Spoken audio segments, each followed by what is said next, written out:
2 แกน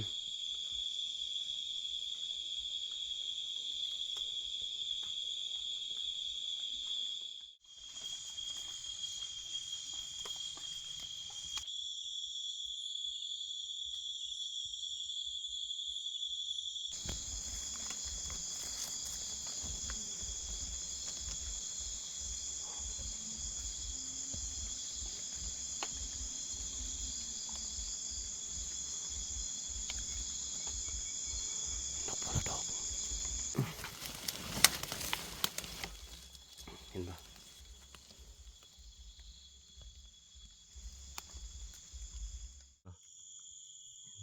พี่น้อง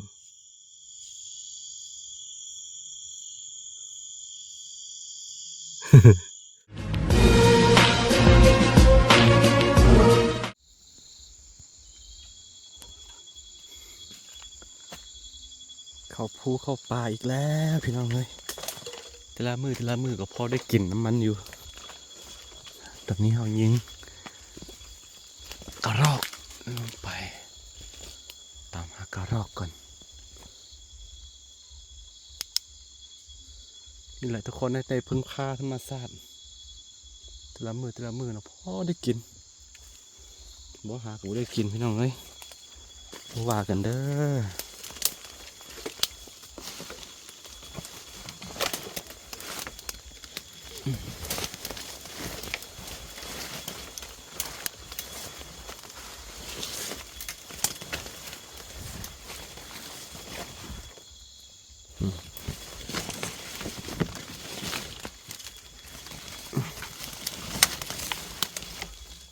เห็นปะ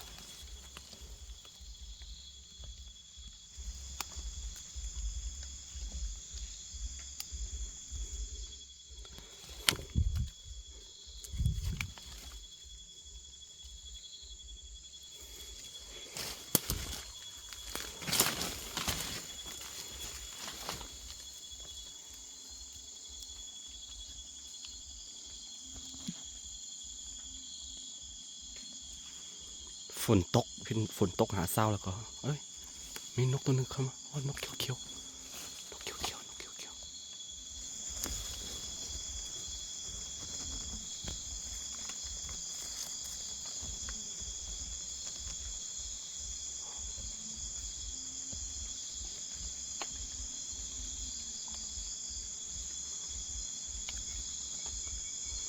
นกพลดอกบินทางนกพลดอกเด้อน่าจะมีหูมันอยู่ต้นไม้เพราะมันเจาะหูเจาะต้นไม้เห็นหูอยู่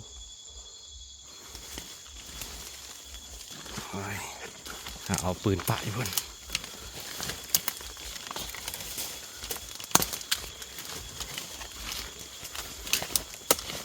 นี่มันก็ตัวอ้นนะตัว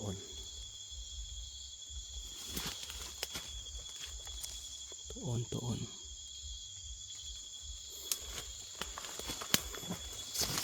แต่ละมือกับเขาได้กิน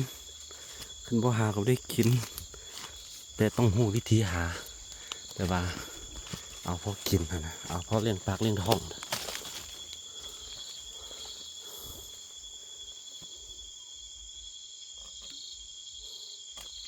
โอเคสึกไปบนอื่นต่อ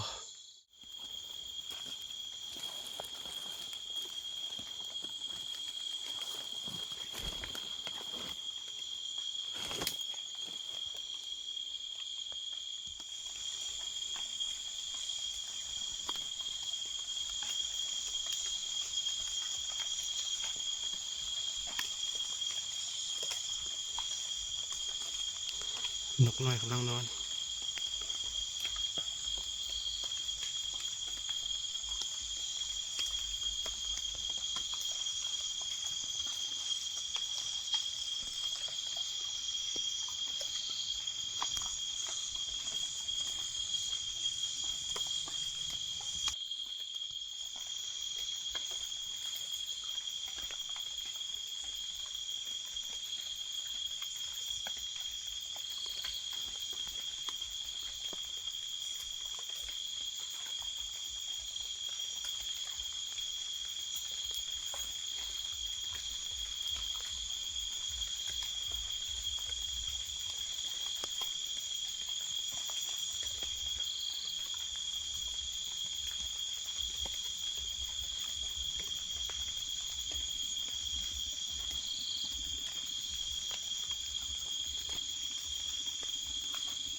สีสันสวยงามพี่น้องเอ้ย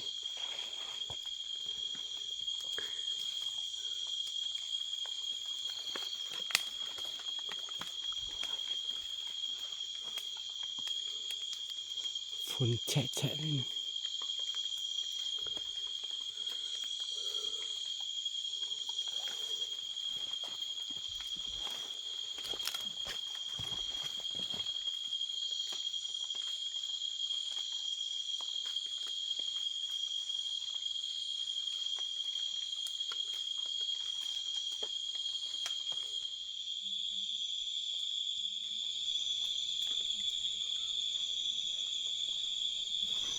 ม้วนในใจว่าโตยัง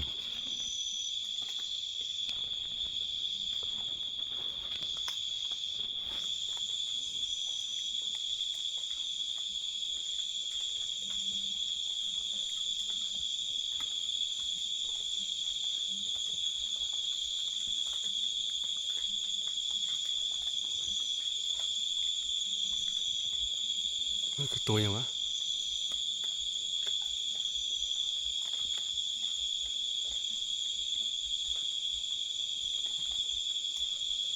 เห็นได้ตาเห็นบ่เห็นได้ตาสองแกน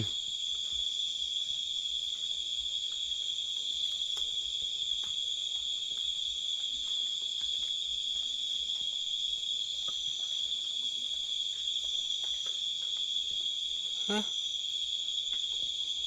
ตัวยังวะ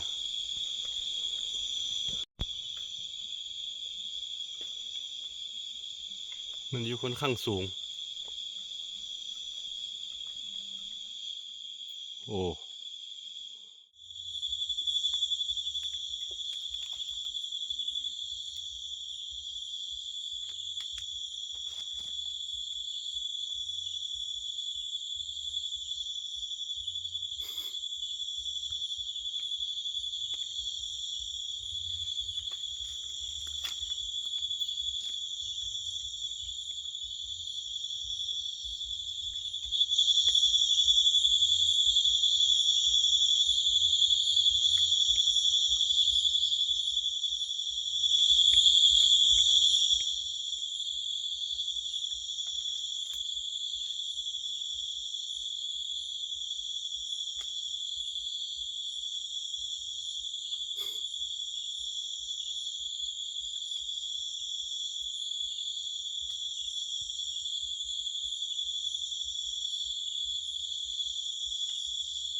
หลับดีขนาดนี่คือเส้นทางไป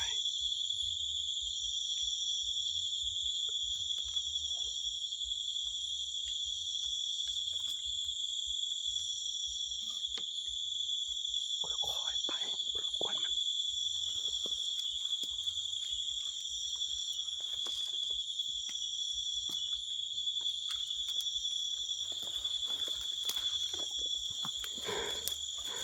มันนอนอยู่ตามทางพี่น้อง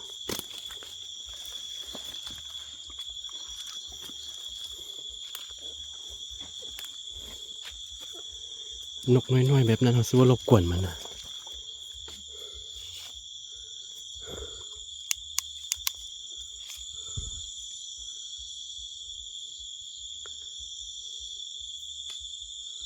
เบิ่งอ้นมันนี่มาเบิ่งอ้นเห็นหูอ้นแต่เมื่อวันเมื่อซืนมันจะเป็นหัวของเขาเด้อหัวกันบ่ให้ตัวงัวออกบ่ให้ตัวงัวตัวควายออกเนาะ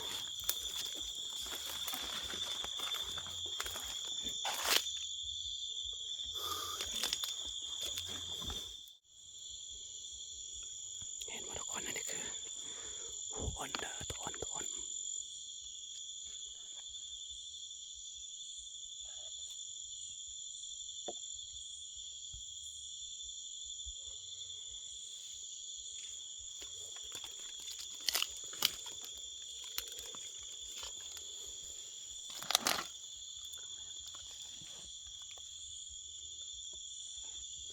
เอาเสียบน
หมานอีกแล้วพี่น้องหมานอีกแล้วเห็นบอกควันที่เขายิงปืนใส่ได้ทุกคนน่าจะบ่รอดแล้วเบิ้งเพราะว่าค่อนข้างยึดเลิกตัวนี้นะ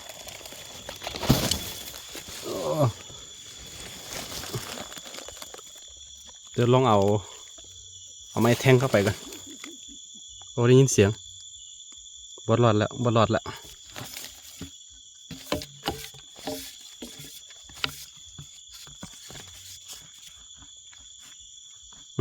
ทุกคนทีนี้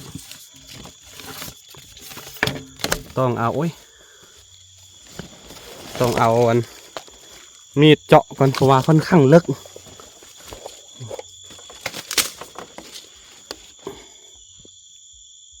เจาะนี่เสียง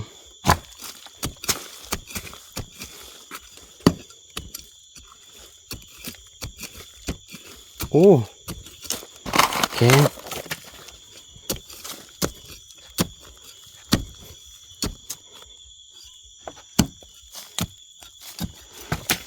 มือกับบ่ถึง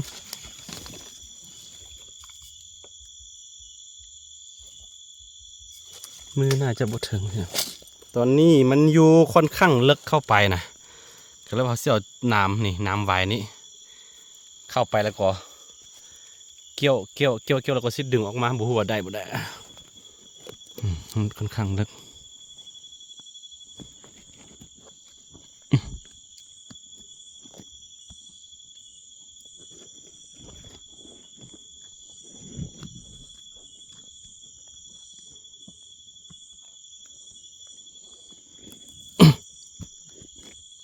ได้เสย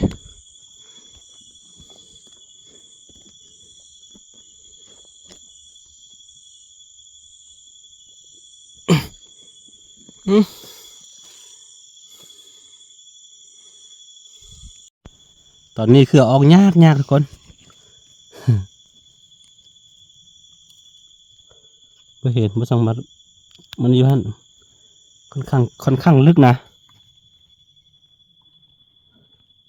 ดูสิ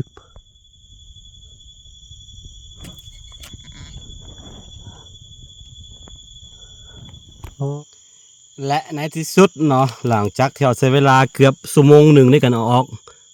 อกมาพี่แล้วนี่เห็นป่ะพี่น้อง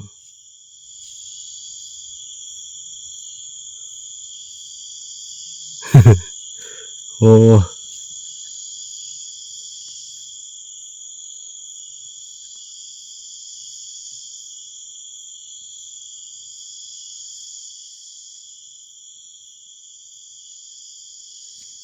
วิธีการเอาออกก็คือนี่เอาตัวนี้คีบออกก็สิได้พี่น้องเลย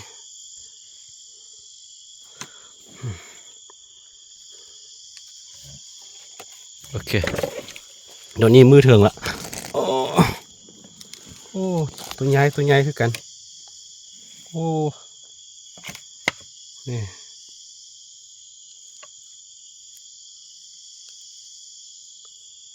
โอเคทุกคนประมาณนี้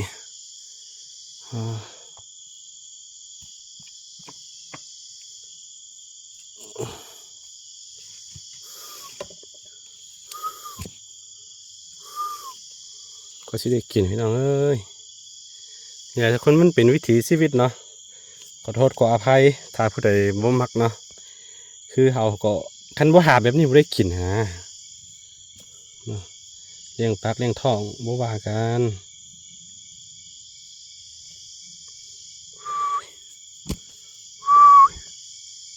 โอ้ดึกแล้วมื้อนี้นะโอเคประมาณนี้ทุกคน